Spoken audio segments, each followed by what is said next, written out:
The Russia-Ukraine war, which erupted in February 2022, had profound consequences for Europe, particularly in the domain of energy generation and security.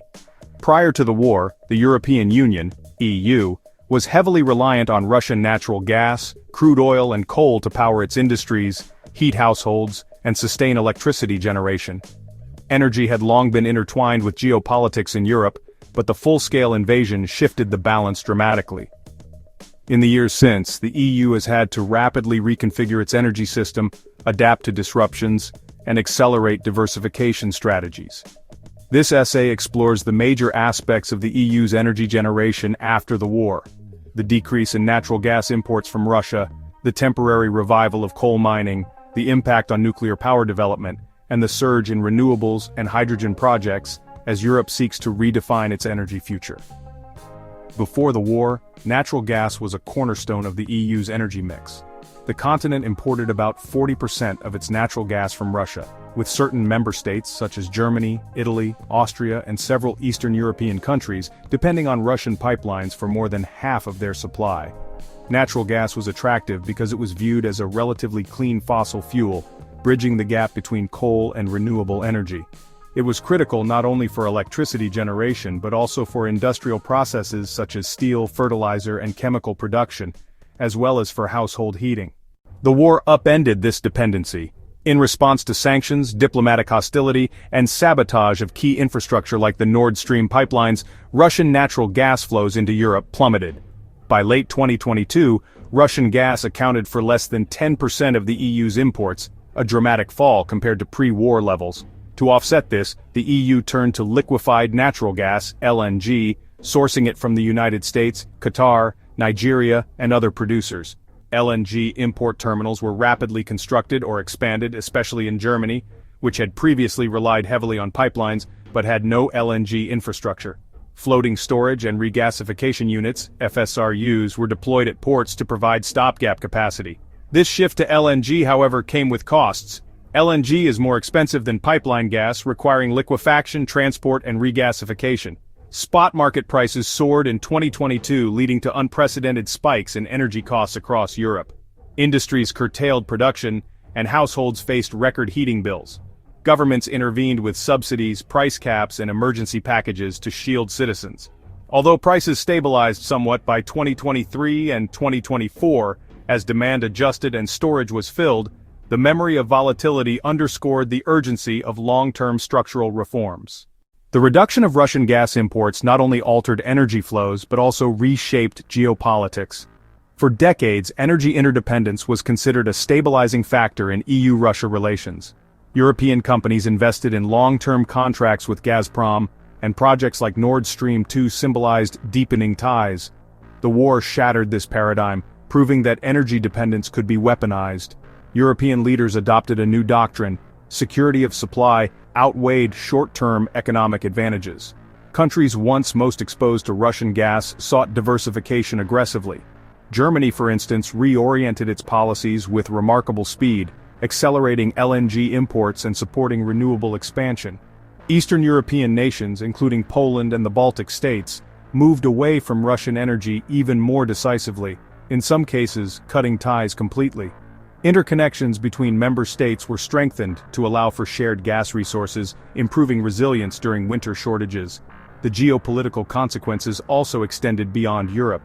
The EU became the world's largest LNG importer, attracting cargoes originally destined for Asia. This reshaped global markets, creating new competition and prompting other regions to reassess their own dependencies. Russia, meanwhile, sought alternative buyers for its gas, turning to China and other Asian markets, though the shift could not fully compensate for the lost European demand. As Russian gas supplies dwindled and prices soared, Europe faced the prospect of energy shortages, particularly during the winter months. In response, several EU member states temporarily revived coal mining and coal-fired power generation, despite long-standing commitments to phase out coal in the fight against climate change. Germany, which had been phasing out coal as part of its Energiewende strategy, extended the life of several coal plants to secure electricity supply. Poland, already one of Europe's largest coal producers, leaned more heavily on its domestic reserves. The Netherlands, Austria, and other nations relaxed restrictions on coal generation, citing emergency needs. Coal provided a stable and relatively abundant source of energy during a time of uncertainty, helping to prevent blackouts and stabilize electricity grids. This revival of coal was controversial. Environmental advocates argued that it undermined Europe's climate goals and sent mixed signals about the seriousness of the Green Deal. However, policymakers framed the move as a short-term necessity rather than a reversal of long-term commitments. By 2023 and 2024, as LNG imports stabilized and renewable generation grew, reliance on coal began to decline again, though at a slower pace than initially anticipated. The coal episode highlighted the trade-offs between energy security and climate policy. It also underscored the importance of building a resilient energy system that could withstand geopolitical shocks without resorting to carbon-intensive stopgaps. The EU remains committed to phasing out coal entirely by the 2030s or 2040s, depending on the member state, but the war demonstrated that emergencies can delay such transitions. Nuclear power has long been a divisive issue in the EU.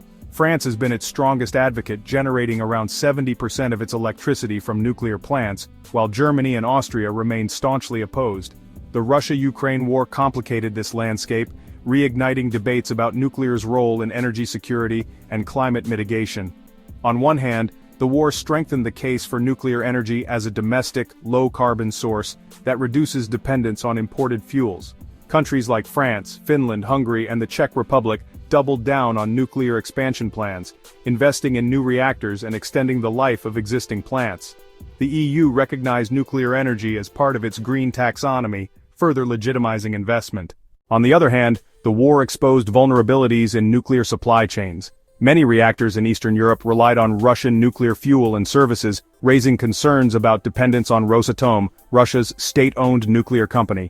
Efforts were launched to diversify fuel supplies, with companies from the United States and Europe stepping in to provide alternatives.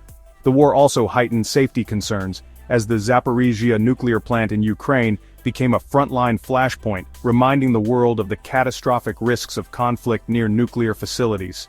Germany's decision to shut down its last nuclear reactors in 2023 remained controversial, with critics arguing that the move increased reliance on coal and imported gas. Elsewhere in the EU, however, nuclear power experienced a revival in strategic thinking. Small modular reactors, SMRs, became a focus of investment, promising safer, more flexible nuclear generation for the future. Thus, the war reshaped nuclear policy, not uniformly across the continent, but in ways that reinforced its significance for several member states. If one outcome stands out most clearly from the energy crisis, it is the acceleration of renewable energy development across the EU.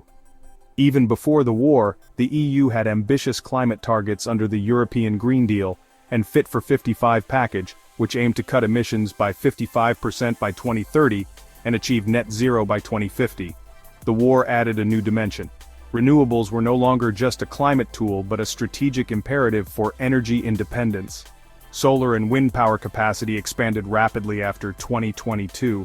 The EU streamlined permitting processes, provided subsidies, and encouraged investment to scale up projects. Rooftop solar installations grew dramatically as households and businesses sought to reduce reliance on volatile electricity markets.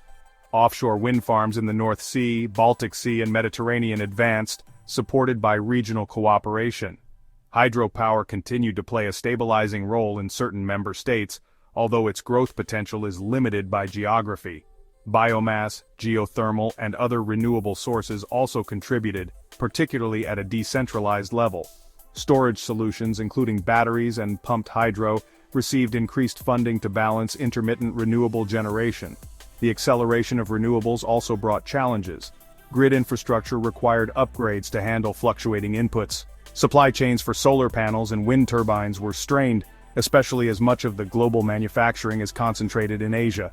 Nonetheless, the EU prioritized domestic renewable capacity as the most sustainable solution to its energy crisis, framing it as both an environmental necessity and a geopolitical strategy. Another critical area of post-war energy strategy has been hydrogen, particularly green hydrogen produced from renewable electricity. The EU identified hydrogen as a key pillar of its long-term energy system, capable of decarbonizing sectors that are hard to electrify, such as heavy industry, long-haul transport, and aviation. The Russia-Ukraine war accelerated hydrogen initiatives by highlighting the risks of fossil fuel dependence. The EU set ambitious targets for hydrogen production capacity, funding pilot projects and supporting cross-border infrastructure. Member states like Germany, Spain, and the Netherlands emerged as leaders, investing in electrolyzers and storage facilities. Partnerships were formed with countries in North Africa and the Middle East to import green hydrogen, leveraging Europe's geographical proximity to regions with abundant solar and wind resources. However, hydrogen remains in its early stages. The costs of production are still high and large-scale infrastructure is not yet fully in place. Nevertheless, the political momentum is strong, and the EU views hydrogen as essential for achieving climate neutrality and industrial competitiveness. By the mid-2020s, hydrogen projects had moved from conceptual discussions to tangible investments, setting the stage for growth in the coming decades. The Russia-Ukraine war was a catalyst for a comprehensive rethinking of the European energy system. Short-term measures such as reviving coal and importing LNG were necessary to prevent crisis, but long-term responses focused on diversification, resilience, and sustainability. Energy efficiency also gained prominence. Governments promoted insulation, electrification of heating, and demand reduction measures to ease pressure on supplies. Public campaigns encouraged citizens to conserve energy during critical periods, and industries were incentivized to adopt more efficient processes. The crisis accelerated the integration of EU energy markets. Cross-border interconnections were strengthened, joint gas purchasing mechanisms were introduced, and energy solidarity between member states became a guiding principle. These steps moved the EU closer to a true energy union, where collective resilience outweighed national silos.